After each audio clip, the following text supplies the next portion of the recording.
Et c'est reparti pour Smart Bourse, votre double dose quotidienne de marché en direct sur Bismart, chaque jour à la mi-journée, 12h30, 13h. Et en fin d'après-midi, la grande édition pendant 1 heure à partir de 17h. Au sommaire de cette édition ce soir, une ambiance qui est toujours plus compliquée sur les marchés, avec un début de semaine très négatif dans le sillage de ce qu'on a déjà observé la semaine dernière, la semaine passée sur les marchés, qui a marqué un coup d'arrêt, voire un renversement de la tendance récente qu'on pouvait observer sur les 2-3 dernières semaines du mois de mai.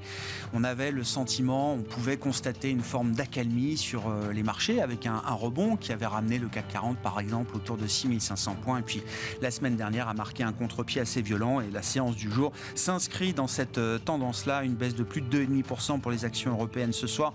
Vous aurez le détail dans un instant avec Alix Nguyen, et un CAC 40 qui retombe sur le niveau des 6000 points. On est en train de tester les points bas récents qu'on avait atteints début mai sur la plupart des grands indices européens et américains. Il faut noter d'ailleurs que le S&P 500, avec la baisse du jour, accuse à nouveau une baisse de 20% et plus par rapport à son pic du mois de janvier, à plus de 4800 points, dans un contexte où la Réserve fédérale américaine, après la BCE la semaine dernière, va s'exprimer. Mercredi soir, la décision de la Fed et la conférence de presse de Jérôme Powell seront évidemment le point d'orgue de cette semaine.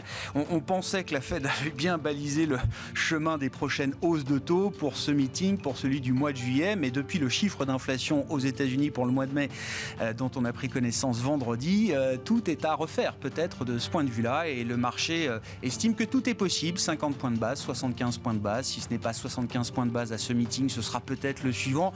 Voilà donc l'état d'esprit dans lequel sont les investisseurs aujourd'hui. Le marché se prépare à tout, et le marché obligataire lui continue de corriger de manière significative. On est en train de casser des niveaux symboliques sur l'ensemble de la courbe des taux. Le 10 ans américain à plus de 3,25, au plus haut depuis 2011. Et puis sur les marchés périphériques en zone euro, qui deviennent un vrai sujet d'attention pour les investisseurs, on voit le 10 ans italien qui a touché aujourd'hui le niveau de 4% pour la première fois depuis 2014. Voilà donc pour le paysage du jour. Discussion à suivre avec nos invités de Planète Marché dans le dernier quart d'heure, le quart d'heure thématique. Nous nous focaliserons sur deux thématiques, santé et robotique, qui sont les spécialités de Trecento Asset Management et sa présidente Alice Labousse, qui sera avec nous en plateau à partir de 17h45.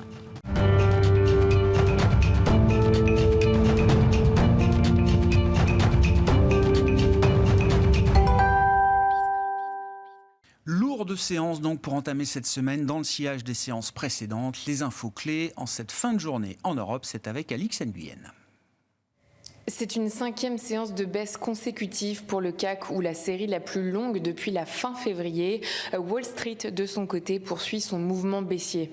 Les tensions inflationnistes font redouter une réaction encore plus agressive des banques centrales en matière de resserrement monétaire et renforcent de ce fait les craintes de récession. Pour l'heure, l'attention se porte sur la Fed, dont on attend la décision de politique monétaire mercredi, et ce alors que la BCE sonnait la semaine dernière la fin de l'ère de l'argent facile. La Banque centrale américaine s'apprête à relever ses taux directeurs pour la 3e fois. Une hausse des taux d'1 demi-point de pourcentage semble acquise. La possibilité d'un tour de vis à 75 points de base est aussi évoquée. Le rendement des emprunts américains continue de se tendre, notamment sur les échéances courtes. Celui du 2 ans se traite à plus de 3,2%. Il repasse brièvement au-dessus de celui de l'échéance à 10 ans, et ce pour la première fois depuis avril. En Europe, le rendement de l'emprunt allemand à 2 ans a franchi ce matin la barre d'1% pour la première fois en plus de 10 ans. Celui du Bund à 10 ans se traite à près d'1,6%, tandis que celui du BTP italien se tend à 3,9%. Les banques européennes en font les frais, à l'instar de BNP Paribas, Crédit Agricole et Société Générale, dont les titres reculent fortement. S'agissant du reste des valeurs à suivre, Valneva dégringole après une alerte sur le niveau de vaccins commandés contre le Covid-19. Et puis de malmené, on retrouve aussi les valeurs cycliques et technologiques. Renault, Faurecia, Unibail-Rodamco, Westfield et ST Microelectronics sont dans le rouge. Le secteur du luxe ne s'en sort pas bien mieux. LVMH, Kering et Hermès reculent, alors que les villes de Shanghai et Pékin ont recommencé à tester massivement face à la reprise de la vague de contamination au Covid-19. Atos plonge, ou le signe de beaucoup de scepticisme à la veille de l'annonce de son nouveau plan stratégique. Et puis à contrario, Thales grimpe après la décision du gouvernement australien australien de verser 555 millions d'euros à sa filiale Naval Group en dédommagement de la rupture du contrat portant sur la livraison de 12 sous-marins. Tendance, mon ami, 2 fois par jour avec Alix Nguyen à 12h30 et 17h. Les infos clés de marché dans Smart Bourse sur Bismart.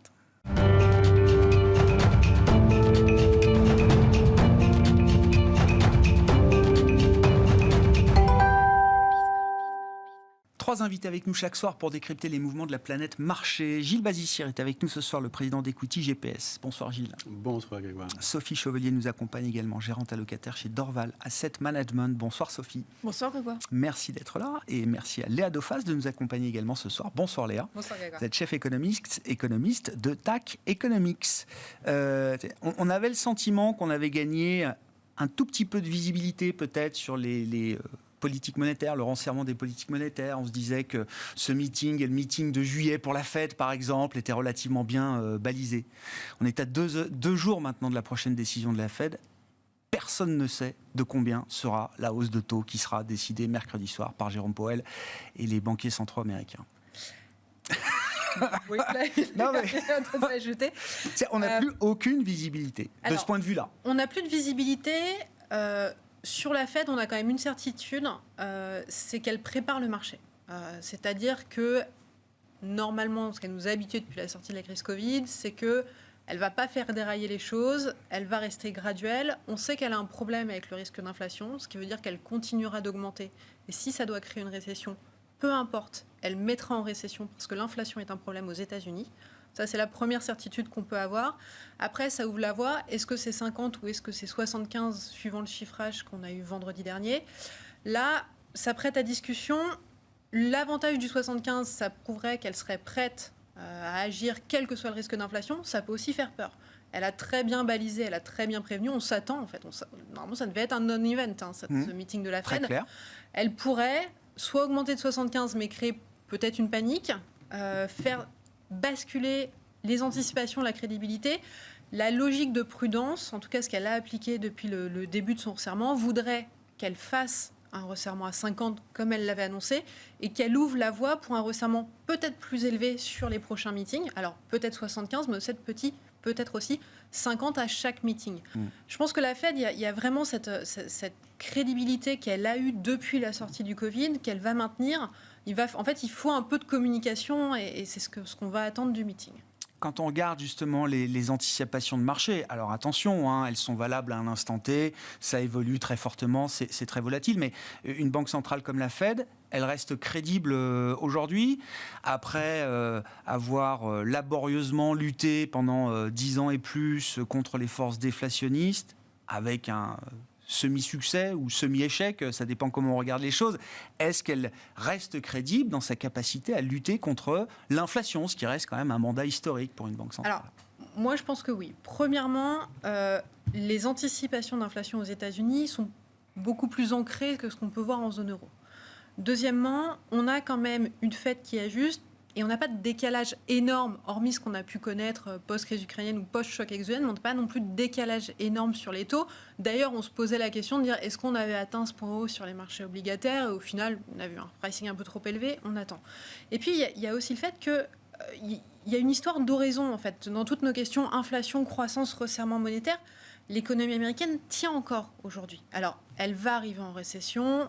Alors, est-ce que c'est fin d'année, début d'année prochaine ou autre? Mais on a une économie américaine qui est robuste. Ouais. On a un niveau de marché du travail qui est au plus bas historique. On avait une inflation qui était contenue. Alors maintenant, on se prend effectivement des effets de second tour. On a des effets énergie. Ce qui a été surprenant, c'est que le chiffrage de vendredi, la grosse part du chiffrage, c'était quand même de l'énergie, de l'alimentaire, une bascule prix-service et du bien loyer. Service, oui, c'est ça. Ouais. Des loyers, ouais, pardon. Ouais, les loyers. Bascule bien service et les loyers. Donc, ça a surpris.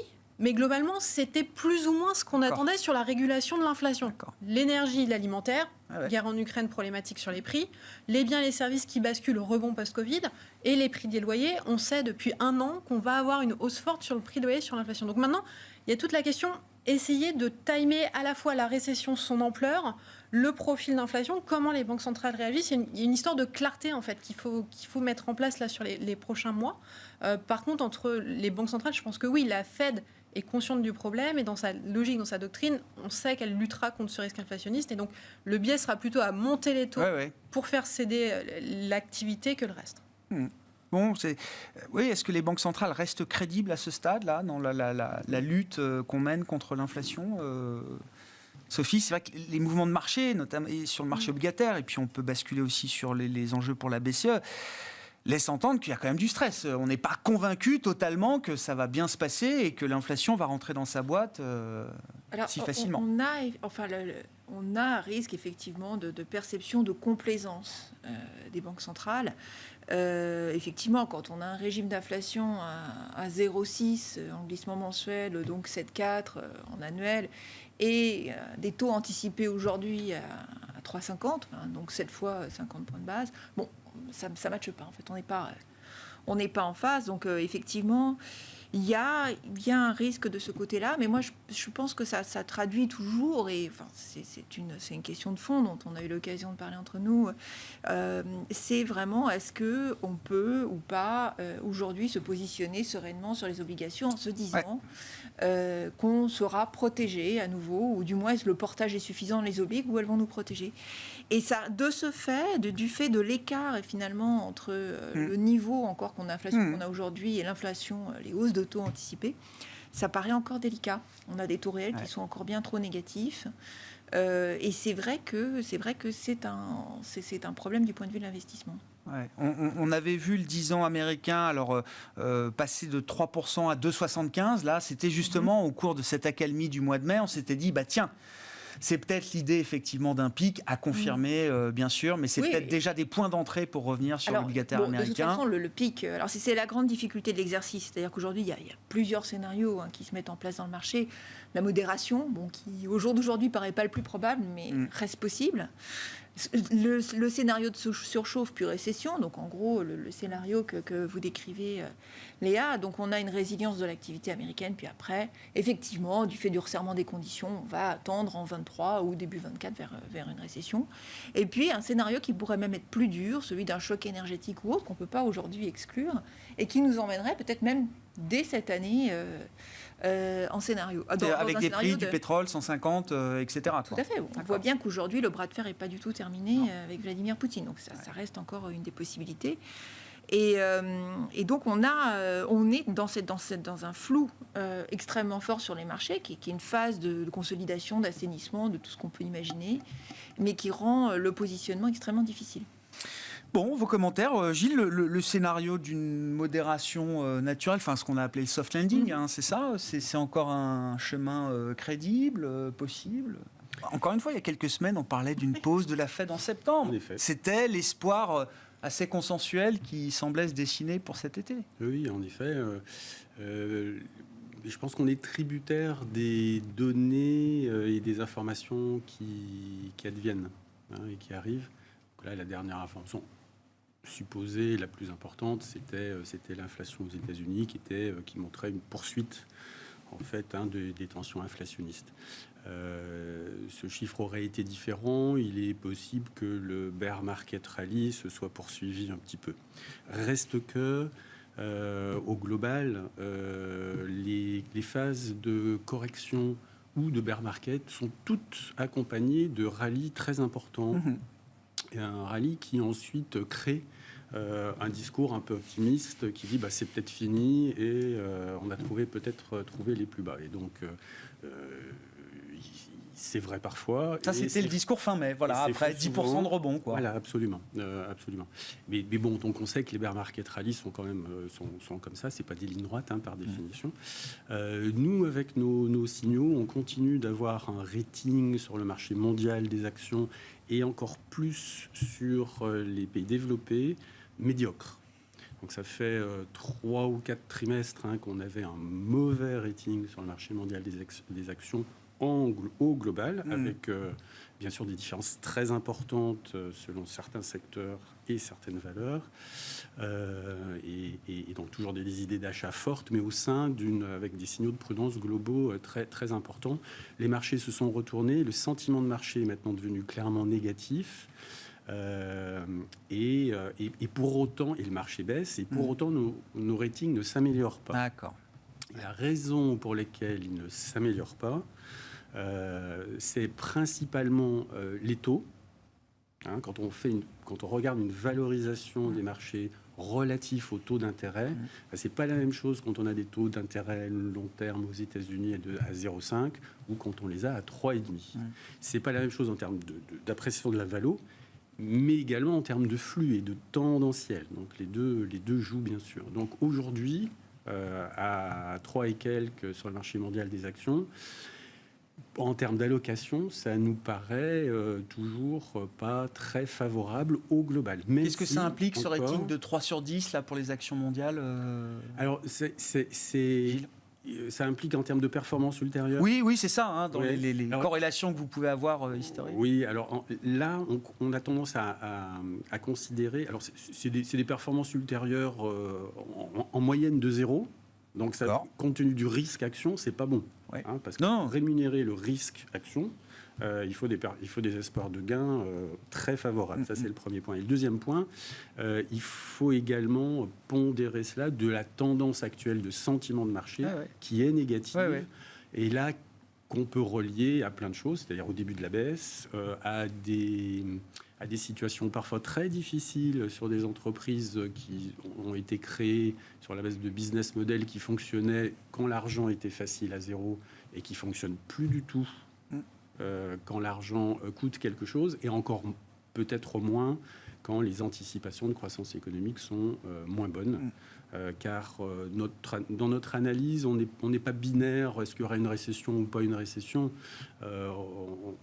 Quelque part, notre analyse fonctionne avec des niveaux. Si on regarde les marges des entreprises, par exemple, qui est le troisième gros élément très important pour essayer d'anticiper l'évolution des marchés, c'est les taux. C'est les profits, les marges des entreprises et le reste, bien sûr, pas seulement le résultat net extériorisé. Et le troisième, c'est bien évidemment l'anticipation de tout ça, la déformation de cela, sachant qu'à la fin, la valorisation dépend aussi des prix, bien sûr. Et bien donc cet élément important qui est les marges des entreprises, force est de constater qu'on est à des plus hauts historiques. Oui. Très, très, très élevé.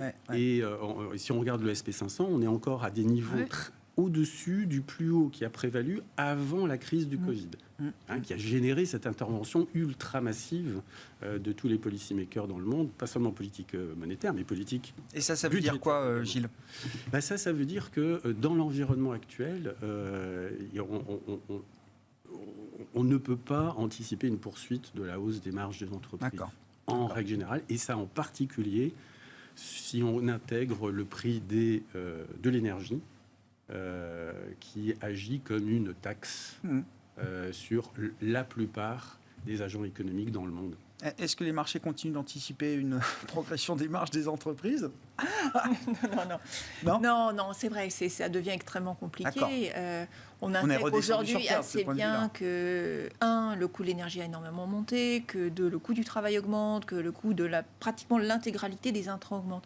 Je pense qu'aujourd'hui, ce qui fausse encore la lecture du consensus, puisqu'on a des anticipations de résultats qui sont encore ou bien étales ou bien en légère hausse, c'est un effet mix, puisque effectivement, quand on regarde la progression dans les indices de l'énergie des matériaux, c'est ce qui fait effectivement le gros de la hausse. Et deux, c'est des effets qui peuvent paraître anecdotiques, mais qui vont se faire jour au fur et à mesure, notamment dans l'industrie de double commande.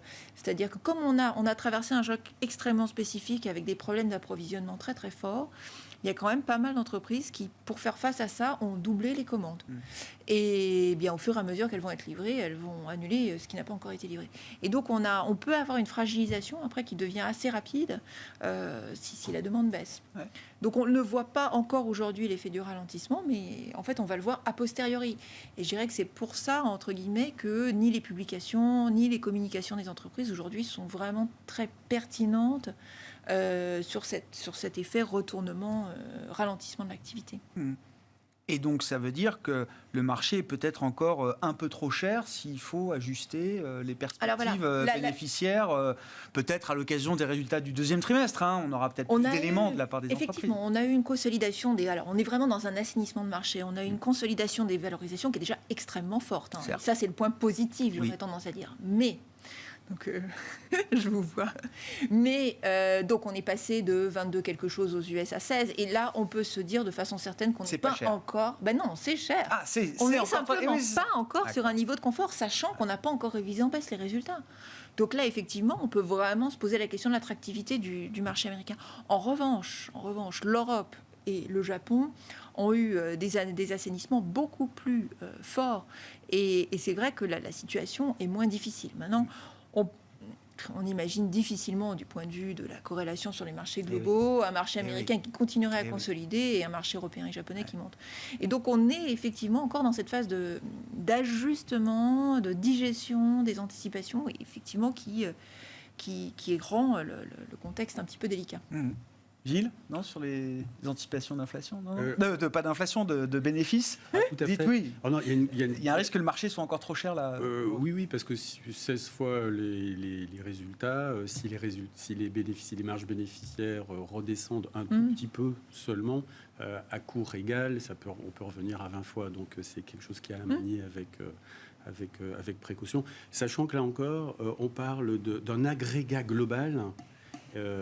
Et qui cache, comme Madame vient de le dire, des grandes disparités. Extrêmement différentes quand on regarde un tout petit peu sous le capot, ne serait-ce qu'à l'échelon sectoriel mondial, on voit apparaître des choses qui sont extrêmement intéressantes et qui sont beaucoup moins floues que la vision globale, qui est une synthèse de situations très opposées. Et où est-ce que vous voyez des évidences limpides là aujourd'hui, Gilles ? Alors, parce que c'est le sujet. Oui, bien sûr. Alors, les évidences limpides, c'est que les sociétés de croissance, dites de croissance, caractérisées comme étant des sociétés de croissance, soit de duration très longue, c'est-à-dire de croissance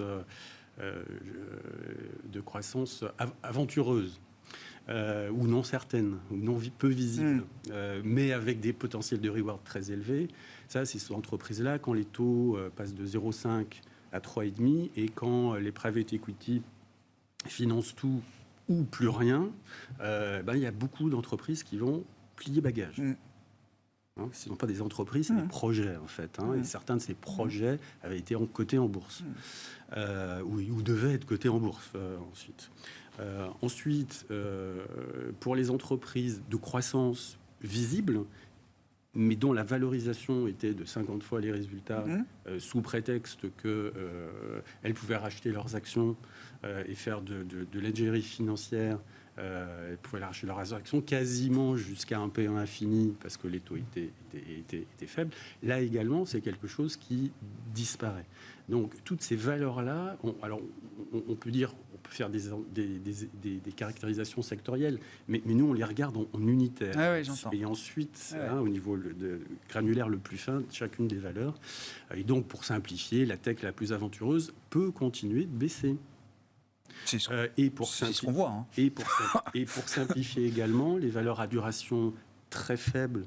Aujourd'hui, on a des valeurs dont la dynamique des perspectives sont très bonnes, qui se payent à des niveaux de PE, pour simplifier. On ne regarde pas que ça, on regarde 15 critères très différents, entreprise par entreprise, mais qui peuvent avoir des PE, par exemple, à 5 fois, avec des dividendes assurés à 5%, très bien financés, et des perspectives très bonnes. Il y a encore ce type d'anomalie. Je comprends. Et ces valeurs-là qui ont déjà pris, dans certains cas, plusieurs dizaines de pourcents, voire qui ont doublé. Et donc, c'est en ça, alors ça, certes, dans le secteur des matières premières notamment, des mini-matériaux, et c'est un secteur, mais il y en a d'autres, et quand on les regarde individuellement, il y a de quoi se faire des portefeuilles, continuer d'avoir des portefeuilles très robustes et très diversifiés pour surfer dans cet environnement incertain. À propos de robustesse, là, si je reviens aux enjeux de la zone euro, peut-être, Léa, quel est le plus gros risque ? Est-ce que c'est celui de la normalisation ou de la fragmentation ? Enfin, le c'est le revers de la normalisation en zone euro, c'est le risque de fragmentation. On en parle déjà tous les jours maintenant. Oui, on peut aussi rajouter... Alors, il y a une vraie problématique sur la question zone euro qu'on n'a pas aux États-Unis. On a un problème de croissance en zone euro. C'est-à-dire qu'on a une économie qui est très robuste aux États-Unis, qui a été aidée par toutes les mesures de relance et qui, au final, bon an, mal an, à peu près normalisé. La politique monétaire a normalisé, l'économie est robuste, ça va s'ajuster. On a une problématique d'inflation. En zone euro, on est sur quelque chose d'assez différent. On a une problématique d'inflation qui, jusqu'ici, était reliée à des critères de nature énergétique ou alimentaire. On commence à avoir des effets de diffusion des autres produits. On a des questionnements sur la question prix-salaire, la boucle prix-salaire, mais on n'est pas du tout sur cette même logique d'inflation. Pour autant, ça décroche. Les anticipations d'inflation décrochent et c'est en partie ce qui a amené la BCE à durcir son discours. Aujourd'hui, la BCE, face à ce risque-là et face aux pressions qu'on a dans nos sociétés actuelles, et à la pression politique, va normaliser sa politique monétaire à un moment où l'activité en zone euro n'est pas robuste. On a été assez surpris par le premier trimestre, on a l'effet post-Covid, on va probablement avoir un effet consommation cet été, mais on a une économie qui n'est pas aussi robuste et qui en plus va suivre l'économie US au moment où l'économie US ralentit. J'ajoute aussi ce que disait Sophie, c'est qu'on a totalement mis de côté un scénario d'embargo. C'est pas du tout dans les prix aujourd'hui. Je pense qu'il faut l'anticiper et qu'il faut avoir en tête qu'il est possible qu'on ait un embargo gaz posé par la Russie ou l'Europe en fin d'année. Ça aussi, c'est pas dans les prix. Donc face à ça, on a une zone euro aujourd'hui qui a un ralentissement de croissance, une problématique d'inflation, une banque centrale qui va petit à petit monter les taux. Et ce qui a encore été, on va dire, fait de manière plutôt normalisée sur les marchés obligataires, c'est-à-dire que la Banque centrale normalisait, les taux augmentaient sur l'ensemble des périphériques. Aujourd'hui, on voit une fragmentation et toutes ces problématiques de dette qu'on a connues pendant la crise des dettes souveraines sont là, sont amplifiées par la crise Covid et vont ressurgir si la BCE n'est pas capable d'avoir une communication claire sur les outils qu'elle peut mettre en place. Je rajouterais même non seulement une communication claire, mais en plus, elle va devoir résoudre son problème qu'elle n'a pas assez d'outils pour faire face à ces problèmes. Elle doit avoir un outil de taux pour combattre l'inflation. Elle doit avoir un outil, un objectif. Généralement, quand on fait de la politique monétaire, c'est comme ça que ça marche. Voilà, sauf que là, en fait, la BCE était dans cette problématique. On maintient les taux bas, on a notre programme pour gérer les spreads périphériques. Là, on doit à la fois combattre le risque d'inflation et donc on doit faire baisser les anticipations. Elle ne peut pas se permettre de ne pas monter les taux. En montant les taux, elle va créer les problèmes de fragmentation, les problèmes d'endettement. Tout le nexus bancaire, corporate, public, zone euro, il est là, il a juste été annihilé par les programmes il se réveille aujourd'hui depuis Draghi, mais il est là. Donc maintenant, la BCE a un gros problème, d'autant plus que, je pense que ça, c'est pas dans le marché, on a un problème sur l'activité en zone euro. Quand on a une BCE qui met des prévisions de croissance à 2,1 cette année, 2,1 l'année prochaine, où on sait que l'inflation va continuer d'augmenter, et qu'à un moment ou à un autre, l'activité américaine va décélérer, et donc l'activité européenne, c'est inéluctable, va décélérer aussi, on a un gros problème aujourd'hui sur la zone euro. Bon. Non, mais... mais... Il faut de la clarté. En fait, aujourd'hui... Qu'est-ce que vous avez envie d'entendre ou qu'est-ce que la BCE peut dire de plus? Parce que visiblement, cette question, elle est compliquée. Elle est posée régulièrement, évidemment, aux banquiers centraux en Europe. Pour l'instant, ils se contentent tous de botter en touche. Il y a eu... Alors quand même, un aspect positif au discours, c'est que jusqu'à la semaine dernière, quand on attendait le discours de la BCE, on avait des questionnements sur le très court terme. C'est-à-dire qu'on ne savait pas trop quel niveau c'était en juillet, comment elle enclencherait ou autre. Au moins, on est assez clair sur les 25 et les 50 points de base des prochains meetings. Cette phase-là, elle est faite. Maintenant, on a besoin à la fois d'avoir un chemin un peu plus long, on a besoin d'avoir un outil, ou en tout cas... faire comprendre qu'il y a la possibilité de créer un outil, et ce, avant que les spreads décollent. La question, c'est ce qu'on a... Il y a eu beaucoup de travaux qui ont été faits quand on a essayé de faire la revue stratégique de la BCE. Ce qui montrait, c'est que si les outils qu'avait mis en place Draghi, donc l'OMT, le SMB, tous les outils d'aide à la fragmentation, si eux avaient été mis en place beaucoup plus tôt, on n'aurait pas eu ces problèmes-là. Ouais. Donc plus on va attendre, plus ça va être testé, plus il va y avoir une problématique et des choses à créer rapidement, et c'est ça le vrai problème. On a besoin de clarté aujourd'hui sur ce que peut faire la BCE. Elle a les outils en plus. C'est même pas une question de... Non, c'est une question de volonté politique. En tout cas, une question ça se résume à ça quand même à la fin de la journée. Oui. Il y a un vrai risque de spirale, là, du point de vue des marchés. Le 10 ans italien est déjà à 4%, plus de 230 points de base d'écart avec l'Allemagne. J'espère qu'on aura quand même tiré un enseignement de la crise européenne. Je pense que la difficulté qu'on a eu à adresser la première crise fait que, effectivement, Léa le disait, les outils existent. Il faut que la communication soit claire et le recours à ces outils soit clair. C'est pas une question d'outils, c'est une question de consensus. Absolument. Il faut que le consensus soit fait autour de quel type d'action on peut mettre en œuvre. Donc on peut espérer effectivement que la précédente crise européenne, qui maintenant a 10 ans, on a presque oublié, mais aura quand même été un certain enseignement pour la Banque Centrale Européenne. Non, pour moi, enfin, une des questions claires, c'est effectivement comment... donc on a ce problème fragmentation en Europe, mais on va aussi avoir ce problème de bras de fer énergétique potentiellement. Est-ce que c'est une réalité qui va venir s'ajouter à des réalités déjà complexes de cette année ou pas, et ça renforce encore les incertitudes auxquelles on doit faire face. Et par exemple, si je reprends la traduction, le questionnement en termes de marché, vous posiez la question de savoir à partir de quel moment vous auriez envie de revenir sur de l'obligataire. On parlait des États-Unis tout à l'heure.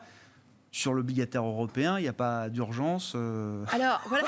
Quand vous voyez ce qui se passe sur 2-3 séances. Voilà. Alors la question, c'est quel obligataire, je suis bien d'accord. Donc c'est vrai que donc aujourd'hui, on commence entre guillemets, si on se dit que la croissance potentielle en Europe, c'est 2, en réalité c'est plutôt 1,5 ou 1. Bon, et qu'on est maintenant payé à hauteur de 2%, on converge vers le niveau américain. Va se poser à un moment la question de l'arbitrage relatif, effectivement. Est-ce qu'on rachète des obligations ? Est-ce que les obligations sont à nouveau diversifiantes dans une allocation d'actifs ? On voit qu'avec les tensions inflationnistes aujourd'hui, ce n'est pas le cas, mais à un moment, ça va effectivement... Quand on verra l'inflation commencer à refluer, ça redeviendra le cas. Je pense que du point de vue du directionnel pur, c'est-à-dire vraiment de l'attractivité des obligations, malheureusement, on va devoir passer par une phase probablement où ça ira moins bien et on va acheter des obligations parce que ça ira moins bien. D'accord. Il faut que les données macro se détériorent. C'est-à-dire qu'on va probablement, quand l'inflation va commencer à refluer, c'est que l'activité aura pas mal ralenti. Ouais. La probabilité du succès de la modération, et notamment en Europe, est pas si forte que ça. Et donc, on risque d'acheter des obligations dans un seul scénario, finalement, sur les 3 dont on parlait, ça sera celui de la récession. Et la macro en Europe est encore trop bonne, d'une certaine manière. Et oui, puisqu'on a eu la trop résilience. Voilà, on a la résilience qui est liée à ces différents phénomènes, la réouverture post-Covid, etc. Donc, bon. Mais on voit effectivement se dessiner certaines fragilités. Et donc, on risque d'acheter les obligations parce qu'on est dans le scénario le plus adverse, finalement. Ouais.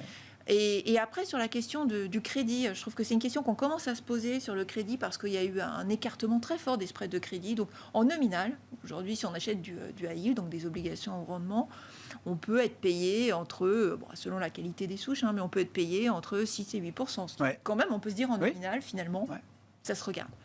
Quand on est, en tout cas, quand on fait de la gestion patrimoniale ou autre, ça se regarde. Mais avec cette configuration très, très particulière d'un environnement de taux de plus élevé, il n'est pas exclu que finalement la classe d'actifs crédit, qui était une classe d'actifs un peu magique dans la décennie précédente, puisque ce qu'on appelle le ratio de Sharpe, mais donc une performance rapportée à la volatilité extrêmement favorable, ce soit moins le cas dans la séquence à venir. Donc en fait, finalement, il n'y aura pas forcément une grande différence entre avoir des actions et du cash, ou alors avoir un panier d'obligations crédit. À voir, mais c'est aussi... Donc du coup, on est encore dans ces questionnements-là. Parlons des spreads, est-ce qu'il y a un petit sujet politique ? Oui. Je regardais Alors, là, c'était pour parler du spread français. Oui. On était à 40 points de base avant le premier tour de l'élection présidentielle. Oui.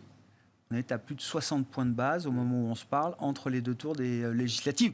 Ça se fait tranquillement. Je ne mets pas trop d'emphase là-dessus. Non, mais c'est vrai.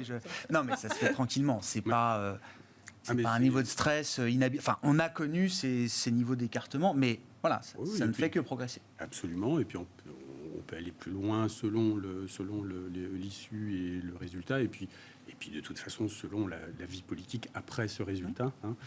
Et vous savez, Grégoire, que nous, on a une analyse où on essaye et On a la possibilité d'élargir la focale, et pas d'être condamné à une vision euro-euro. Car pour nous, la zone euro concentre beaucoup de faiblesses. Que l'Europe est grande en dehors de l'euro. L'Europe non-euro représente au moins le même poids que la zone euro et regroupe beaucoup plus de pays que nous appelons AAA+, c'est-à-dire des pays qui sont intrinsèquement de grande qualité ou de qualité supérieure à beaucoup d'autres pays de la zone euro. La zone euro, c'est une zone extraordinairement hétérogène en termes de qualité intrinsèque, de risque souverain, et donc indirectement d'entreprises et de risques souverains, mais également de niveau d'ESG moyen des entreprises concernées et de tous les acteurs économiques. Et donc, il est normal qu'il y ait des tensions au sein de la zone euro au gré de chaque élection de chaque pays important. Et donc, il y en aura toujours. Sauf à avoir se résorber sur une différentiel de qualité. Et aujourd'hui, nous, on ne le voit pas, mais pas du tout se résorber.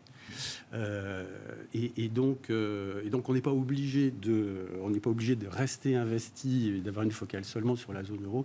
Et nous suggérons fortement de poser ses regards sur des pays qui sont proches, mais qui sont de qualité exceptionnellement plus élevée que la moyenne des pays de la zone euro, et dans cette qualité rejaillit, voire même est faite par des entreprises qui sont de qualité dans des secteurs avec des business models en moyenne plus solides, plus sophistiqués, avec des marchés domestiques plus riches que la moyenne, plus prospères que la moyenne des pays européens, si on regarde tout simplement le PNB par habitant.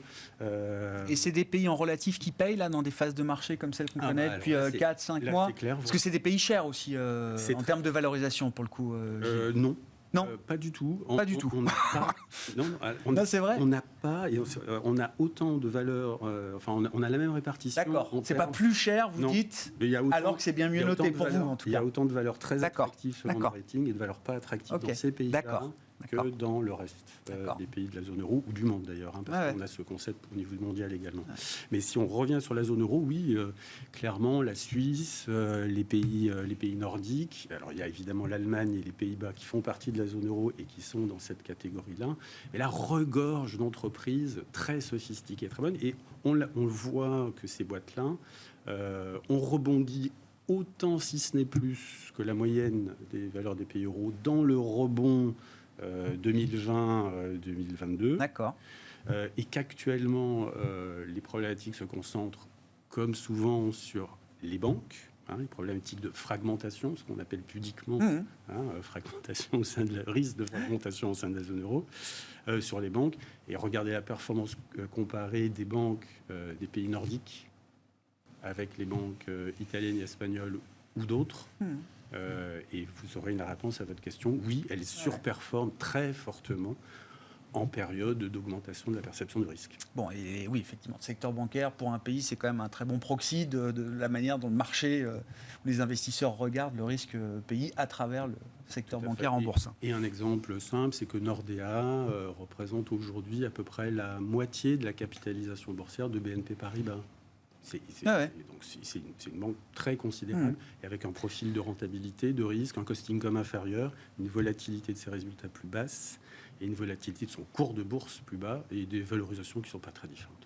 Léa, est-ce que le statut semi-corps de la France, j'y reviens, est un peu challengé aujourd'hui ? Alors non, trop tôt déjà pour le dire. Il y a deux prismes. Le premier, c'est attendre les résultats des élections et de voir ce qui se passe ou pas pour atteler la chose. La deuxième, j'aurais plus d'inquiétude sur le décalage des spreads italiens que sur le décalage des spreads français. Il y a une hiérarchisation à faire. Quand on fait des exercices, on reprend ce qu'on faisait pendant les crises des dettes souveraines, on reprend des exercices un peu long terme. Quels sont les pays vulnérables ? L'Italie, l'Espagne, la France, la Belgique. Ils le sont, ils l'étaient, rien n'est nouveau. Maintenant, il faut, je pense, prendre un peu de recul sur la situation politique, faire l'assemblage entre le plus ou moins risqué. Et puis, encore une fois, surtout, on ne se poserait pas ces questions-là aujourd'hui si on avait une solution BCE.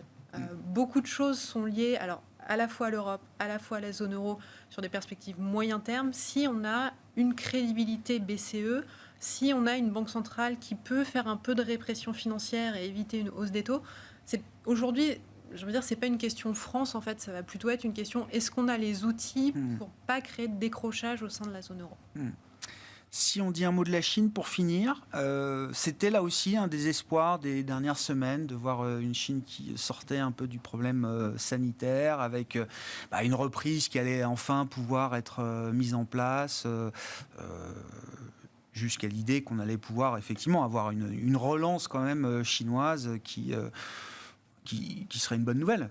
Est-ce que cet espoir est encore là aujourd'hui ?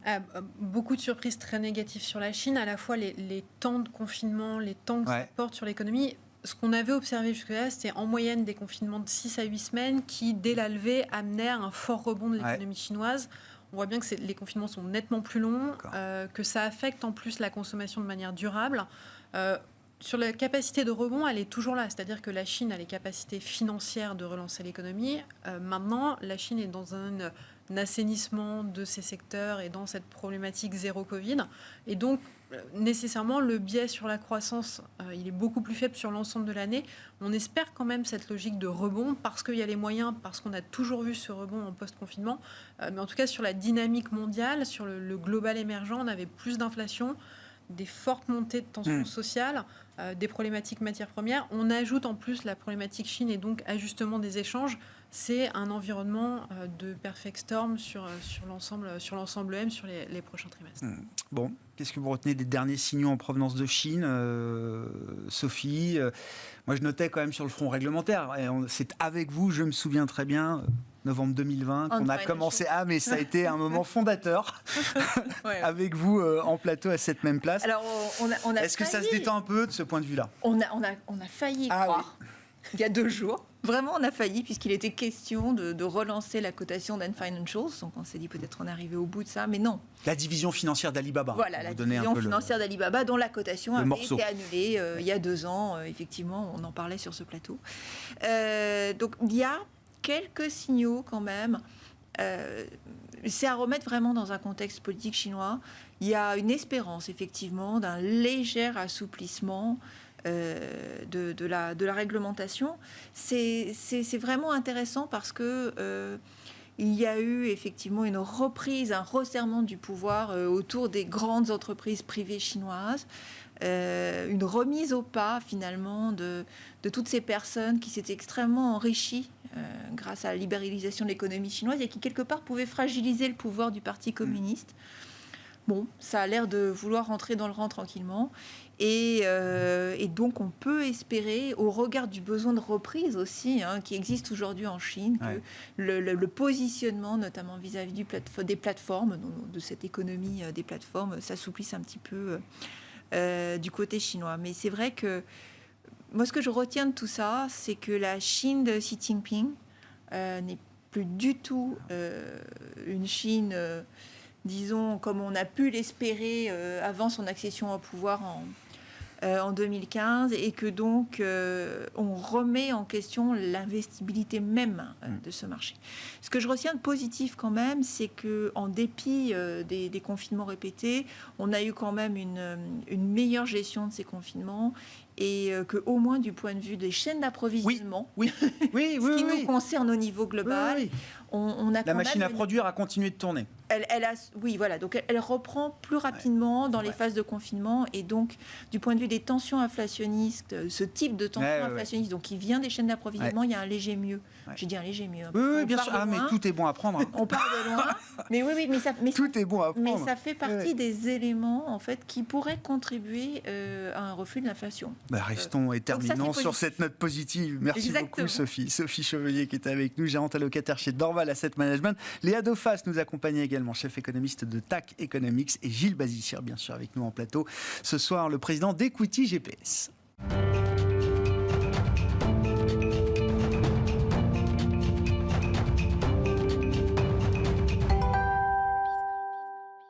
Le dernier quart d'heure de Smart Bourse chaque soir, c'est le quart d'heure thématique avec un thème ou deux d'ailleurs potentiellement ce soir. On parle de santé et de robotique. Ce sont en tout cas les deux thématiques dans lesquelles sont spécialisées les équipes de gestion de Trecento Asset Management et sa présidente Alice Labousse qui est avec nous en plateau ce soir. Bonsoir Alice. Bonsoir Grégoire. Oui, effectivement, c'est les deux grandes thématiques sur lesquelles vous travaillez. Alors on va détailler un cas d'investissement. C'est intéressant parce que ces deux thématiques, très souvent les exemples que vous nous apportez montrent qu'on est toujours un peu à la frontière entre les deux, mais juste sur le comportement, bon, l'environnement de marché, ce qu'il est, on vient de le décrire là pendant 45 minutes, c'est compliqué. Comment ça se passe pour des thématiques comme celle de la santé et de la robotique, Alice ?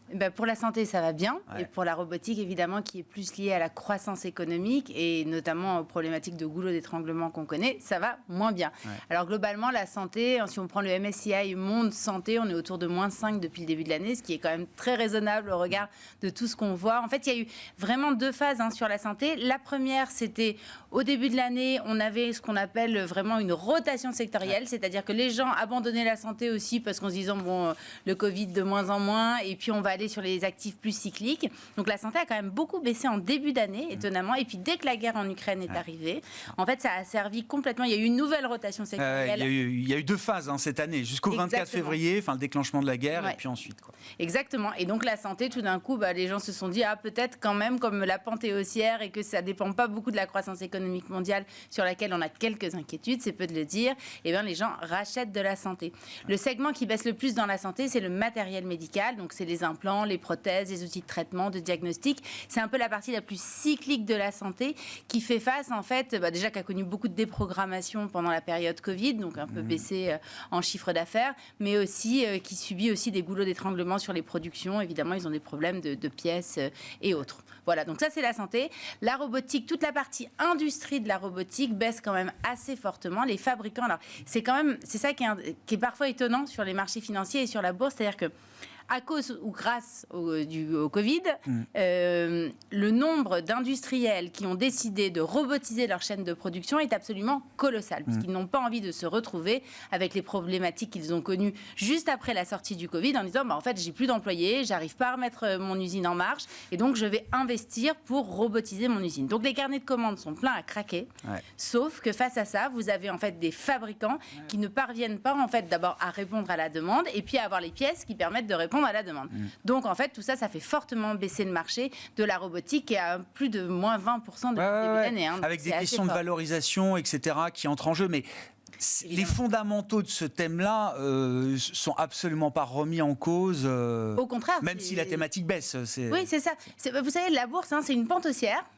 Mais structurellement haussière, mais avec des exagérations, des corrections, des exagérations, des corrections. Le tout, c'est de réussir à percevoir ces moments d'exagération, des moments de correction, pour se dire, est-ce que c'est pas l'occasion pour moi d'intégrer dans mon portefeuille une thématique que j'osais pas intégrer parce que je la trouvais trop chère, elle avait trop monté. Donc finalement, moi, je considère qu'à tout moment, en fait, on peut faire de la performance. Le tout, c'est d'essayer de bien acheter au meilleur moment. Le cas d'investissement que vous nous proposez aujourd'hui, d'ailleurs c'est intéressant, vous nous direz dans quelle thématique vous classez cette société américaine qui s'appelle Omnicell et qui travaille notamment auprès des pharmacies ou des groupes pharmaceutiques américains, c'est ça ? C'est ça, exactement. Ouais. En fait, c'est précisément ce que vous avez dit au démarrage, c'est-à-dire que Omnicell, c'est à la frontière entre la santé et la robotique, et c'est d'ailleurs ce que cherchent énormément tous les fonds, les gros fonds de private equity qui cherchent en fait ce genre d'entreprise qui reste rarement longtemps pas cher sur un marché. Alors Omnicell, en fait, ça a été fondé par un monsieur aux États-Unis qui, en 92, a eu une petite fille et à l'hôpital, elle a eu un problème, il a été obligé de la laisser à l'hôpital et il y a eu des erreurs de dosage médicamenteux. Et il a dit que c'était pas possible quand il a découvert l'ampleur des erreurs qui étaient réalisées, notamment sur le marché américain. Il s'est dit, il faut que je crée une entreprise. Donc il a créé Omnicell, une petite société au démarrage, mais qui petit à petit a grandi et qui, en fait, a vocation à créer ce qu'on appelle des pharmacies automatisées, bientôt robotisées, et qui vont en fait à la fois donc prendre les ordonnances, que ce soit dans des vraies pharmacies physiques ou dans les hôpitaux, et on sait qu'il y a beaucoup de distribution de médicaments dans les hôpitaux, donc ça prend les ordonnances, ça prend toutes les informations, ça fabrique les piluliers, donc pour vraiment sur mesure pour chaque patient. Et puis aussi tout ce qui est intraveineuse. Vous savez qu'il y a beaucoup d'injections qui sont réalisées et qui sont fabriquées à l'hôpital, parfois en pharmacie. Et donc tout ça, en fait, c'est une énorme machine qui fabrique ça. Oui, quand vous dites ça fabrique, ça fabrique voilà, le dosage pour la seringue et le pilulier. Exactement. Matin, midi, et le petit flacon, soir. exactement, avec le nom de la bonne personne au bon endroit. Et surtout, ça évite les erreurs médicales, en tout cas les erreurs de surdosage ou de sous-dosage. En fait, on estime à 7 millions dans le monde par an le nombre d'erreurs de dosage en fait, de médicaments. Et ça coûte quand même 21 milliards à peu près à la communauté mondiale, 21 milliards de dollars. Donc c'est quand même très conséquent. Et Omnicell, en fait, ils se sont vraiment lancés comme ça. C'est quand même une société, ils se sont introduits au Nasdaq en 2001. Donc en 2001, ils faisaient 100 millions de chiffre d'affaires, 100 millions de dollars. Aujourd'hui, ils font 1 milliard de dollars. En bourse, ça vaut 5 milliards de dollars. Et ils commencent à ne plus être tout à fait les seuls. C'est-à-dire que jusqu'à il y a très peu de temps, c'était vraiment les seuls pure players cotés. Bon, d'ailleurs, ça, en fait, c'est toujours les seuls pure players. Simplement, il y a des gens, notamment Becton Dickinson, qui a racheté très récemment en fait, une structure qui est concurrente, qui n'était pas cotée en bourse et qui commence à s'intéresser au sujet. Puisque vous savez que la politique américaine de santé vise évidemment à diminuer au maximum les coûts et en fait à rémunérer tout ce qui va être lié à l'amélioration en fait du système de santé. Et quand vous avez une solution qui permet d'améliorer le système de santé, évidemment, puisqu'il y a moins de problématiques de mauvais médicaments, enfin de mauvais dosage de médicaments d'un côté, et de l'autre côté, ça coûte moins cher aux hôpitaux, et donc ça coûte moins cher aussi aux pharmacies, vous avez le combo gagnant, donc là, ça intéresse tout le monde. Et concrètement, Omnicell, ils vendent quoi et à qui ? C'est-à-dire, ils vendent des machines à des hôpitaux pour produire comme ça, sur la base des ordonnances, les piluliers et ce qui va avec Exactement, ce sont des grosses machines, en fait, d'énormes machines. Alors, donc après, il faut être un hôpital pour héberger ce genre de machines. Alors, soit un hôpital, soit en fait des réseaux. Vous savez qu'aux États-Unis, il y a beaucoup de réseaux de pharmacies qui sont absolument gigantesques et qui sont achetés des très gros groupes, parfois. Des très gros groupes et qui vendent des machines. En fait, ils achètent plein de machines pour le groupe et puis c'est des plus petites machines qui vont dans les pharmacies. L'objectif, c'est de faire en sorte que les pharmaciens se concentrent sur leur vrai métier qui est le conseil, qui est l'accueil des clients et tout ça, des patients. Et il y a un point important auquel répond aussi ce sujet-là, c'est vraiment l'inflation sur les salaires. Vous en parliez tout à l'heure, c'est exactement ça en fait, c'est-à-dire qu'aujourd'hui, un préparateur en pharmacie, ça coûte cher et surtout, on n'en trouve plus aux États-Unis. C'est-à-dire qu'il y a énormément d'hôpitaux qui se plaignent, qui sont très embêtés. Ils ont une inflation globale sur les salaires, mais sur les préparateurs en pharmacie, c'est particulièrement compliqué. Donc là, Omnicell apporte, si vous voulez, une solution évidemment toute cuite. C'est une solution avant tout américaine, c'est transposable partout, ça dépend des systèmes de soins, de santé, de la manière dont on fonctionne, comment ils envisagent l'international, comment ils sont présents à l'international. Ils sont peu présents à l'international. 90% de leur chiffre d'affaires, c'est le marché américain. Le 10% restant, c'est un petit peu d'Europe, mais vraiment pas beaucoup. Et en fait, c'est vrai qu'ils ont vocation à se développer à l'étranger, mais aujourd'hui, en fait, ils se concentrent. Le taux de pénétration sur le marché américain n'étant pas absolument gigantesque, ils ont encore beaucoup à gagner sur le marché américain. Mais dans les rapports annuels ou dans les discours des dirigeants, ils parlent un petit peu de l'international. Et vous disiez, alors, c'est typiquement le genre de société chassée par le private equity. C'est quoi ces caractéristiques, justement, là, qui font qu'elle attire des investisseurs professionnels, on va dire En fait, si vous voulez, c'est extrêmement créateur de valeur. C'est technologique. C'est-à-dire que vous achetez en fait de la technologie, donc vous achetez un savoir-faire, vous achetez de la R&D. Il y a une barrière à l'entrée là de ce point de vue-là. Il y a une énorme barrière à l'entrée et vous achetez surtout des gens qui ont déjà des contrats. Ils ont des contrats avec 40 000 hôpitaux américains et 40 000 pharmacies et 5 000 hôpitaux américains, excusez-moi. Donc en fait, vous achetez des parts de marché sur un marché qui est vraiment en très forte croissance attendue et finalement, il n'y a pas grand monde sur ce marché-là. Donc les fonds de private equity, ce qu'ils cherchent, c'est du retour sur investissement. Tout le monde. Tout le monde. Mais eux, quand même, ils en recherchent beaucoup et ils ont surtout les moyens en fait d'en rechercher, puisqu'en fait on sait que ce sont des fonds qui ont levé des sommes absolument colossales qu'ils doivent absolument déployer. Et sur des sujets aussi technologiques, mais à la frontière avec la santé en même temps, qui est un marché qui intéresse tout le monde et on sait qu'on est dans des bouleversements majeurs. Je crois que ça fait partie en fait des petites pépites à avoir en portefeuille, en se disant peut-être qu'un jour quelqu'un s'intéressera au sujet. Oui, du point de vue américain, c'est une small cap, c'est ça, 5 milliards. C'est la small cap américaine. C'est pas une grosse entreprise. Omnicell. Merci beaucoup Alice. Merci Alice à vous. Labousse qui était avec nous pour évoquer donc ces sujets de la santé 2.0, la santé automatisée à travers l'exemple d'Omnicell, présidente de Trecento Asset Management. Voilà pour le quart d'heure thématique de Smart Bourse ce soir. On se retrouve demain évidemment en direct à 12h30 pour une nouvelle émission sur Bismart.